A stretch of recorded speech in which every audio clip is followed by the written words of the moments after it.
Former presidential candidate Tulsi Gabbard called out the Biden administration yesterday for its new Disinformation Governance Board. Let's watch.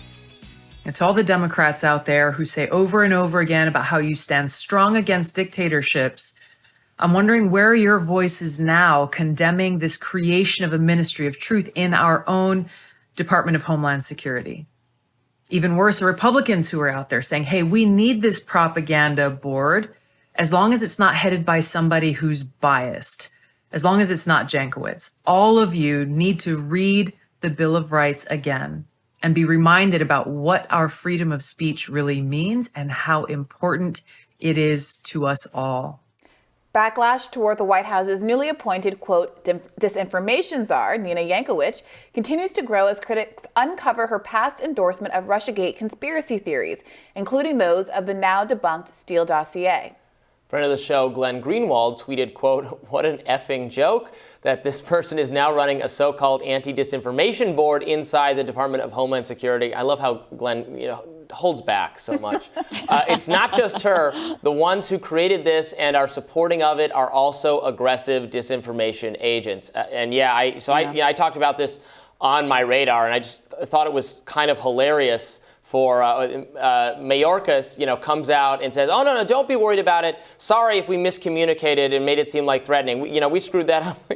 So the first thing the Disinformation Board has done is cause bad information to exist, according to them, right, about what its scope and purpose is. And then I was arguing with some people about this on Twitter, or rather I was watching them argue with me and not participating, saying like, no, this is like totally right-wing, making something out of nothing, and which makes no sense. And then because they were trying to say to me, because this is good misinformation to purge, misinformation about Russia, Hunter Biden, and the lab leak, because those were things I mentioned as examples of misinformation. Like, yeah, I am worried the board would get those things wrong because they have in the past. So yeah. Anyway. Well, let me, if I can, just devil's advocate this for a second.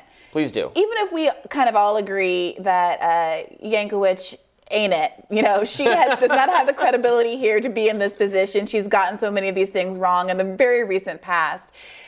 Do we agree with Tulsi's framing that any effort of the government to promulgate some type of information or correct information that's out there is infringing on the First Amendment? I can think of some historical examples of the U.S. promulgating information about how to help a war effort or grow victory gardens, or let's say the food pyramid, which is not the best example because that's kind of misinformation.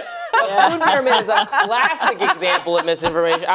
When we were young, they were like trying to cram bread down your throat. Carbs. We all know. Have you had your 11th serving of bread yet today? Why aren't you eating bread right now? Look, this is a gluten-free side of the desk, so you'll take no argument from me. But you understand the general principle. Right. Do we think that there was no context in which the government shouldn't promulgate information, and that there isn't some utility for example, doing what this organization is supposed to do, which is address some of the misinformation that's been happening on WhatsApp chats that led so many Haitian immigrants to come to the border thinking that we had a broad amnesty program that would allow them access? I don't think there's anything wrong with the government wanting to put information out there. I mean, I'm a big supporter of, sure, I think in every single newspaper and maybe every radio station and television station, there could be a moment, kind of like a public service announcement. We did this in radio where on Sundays we had to run a certain number of public service announcements, to be in compliance. And you could have that, and then it would say, this is brought to you by the United States government. And this is what the government wants you to know. And you know where the message is coming from. So they say, hey, eat your bread every day, all day, eat bread nonstop. You know it's coming from the government, right? But the issue is when they start to go after other information and say, no, this is disinformation, and this is misinformation, and this is the stuff we don't want you to see.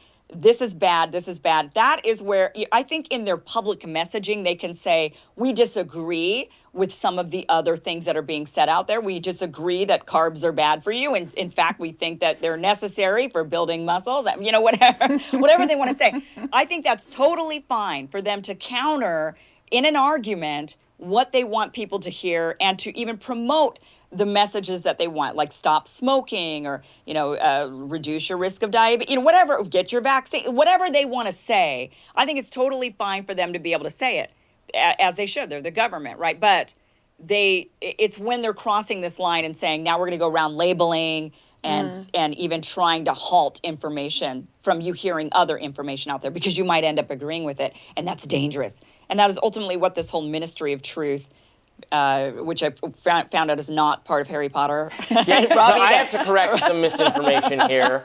Because Candace Owens tweeted, I have the tweet. Candace Owens tweeted, a literal, actual Ministry of Truth. We're now deep in the throes of a Harry Potter novel. The Ministry of Truth is from 1984. Harry Potter has a Ministry of Magic, which in the 5th book becomes very totalitarian and very cracking down on dissent.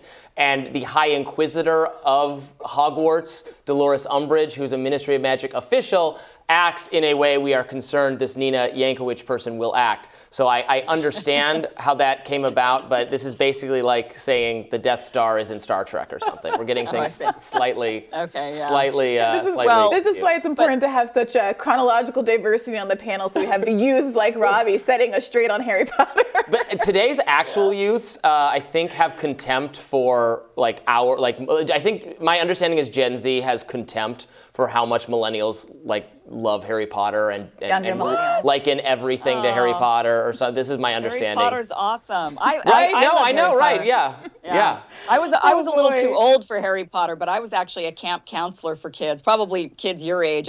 When you were I was a camp counselor when I was 21 or 22 for 12, 13, 14-year-olds, and it was so funny because there's all these boys, and they were all kind of juvenile. Their parents sent them there because they didn't want them to get into trouble during the summer, and they would beg me when it was during the 4th Harry Potter book.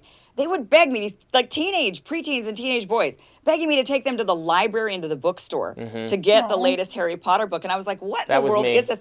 And then they would get these books, and all these boys would just sit down and they'd read the book all week long. They just wanted to sit down and read the book. So that's when I got into it, because I was like, what are these kids obsessed with? That was literally me. When the 4th book came out, I locked myself in my bedroom and I didn't leave for 24 hours in order to finish it. Yeah. When the 4th book came out, I went to college and never thought about it again.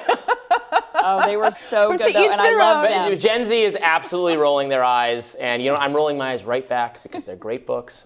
They are great. I've read them 3 times now, and I watch the movies. Whenever they're on TV, I can't help myself but to stop and watch the movies. They're so good.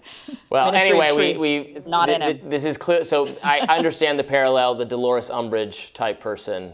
Seems just like this woman, right? Doesn't she have a Dolores Umbridge, oh, I'm going to sing you a song? Oh, sweet on the outside, but secretly sinister. Yes. Yeah. Yes. Absolutely. Yeah. With the whole the pink and the love of cats, scary cat lady type vibes. She's just like a young Dolores Umbridge. Oh gosh, you guys.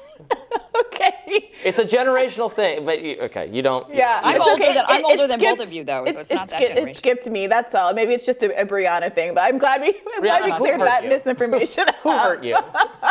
I'm someone who was too invested in Roald Dahl to ever make the shift over to J.K. Rowling. But that's for another segment panel. Maybe an upcoming radar.